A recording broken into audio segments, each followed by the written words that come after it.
Understanding Come Hell or High Water, a deep dive. Hello, everyone. Today, we're diving into a fascinating English phrase that you might have heard in movies, books, or conversations: come hell or high water. It's a powerful expression, and understanding it can really help you grasp the resilience and determination often celebrated in English-speaking cultures. So, let's explore what it means, its origins, and how you can use it in your own conversations.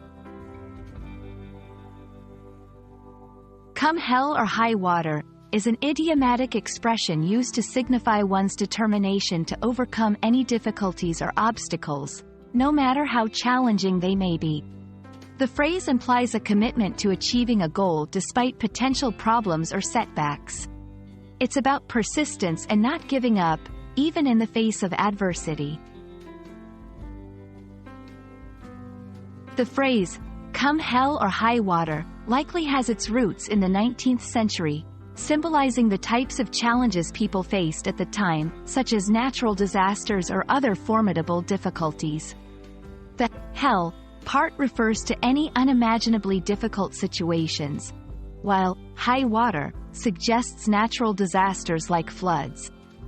Together, they cover a wide range of tough scenarios, emphasizing that nothing should deter one from their chosen path. You can use come hell or high water in various contexts, from personal goals to professional projects. Here are some examples. Determination: I'll finish this marathon, come hell or high water. Commitment: we'll meet our project deadline, come hell or high water. Resilience: she promised to support her friend, come hell or high water. It's perfect for situations where you want to express unwavering resolve or assure someone of your support no matter what challenges arise.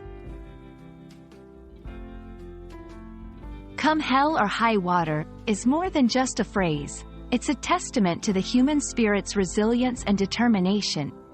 We hope this exploration helps you understand its meaning and origins and encourages you to use it confidently in your English conversations. Remember, learning idiomatic expressions is a great way to enrich your language skills and connect more deeply with native speakers.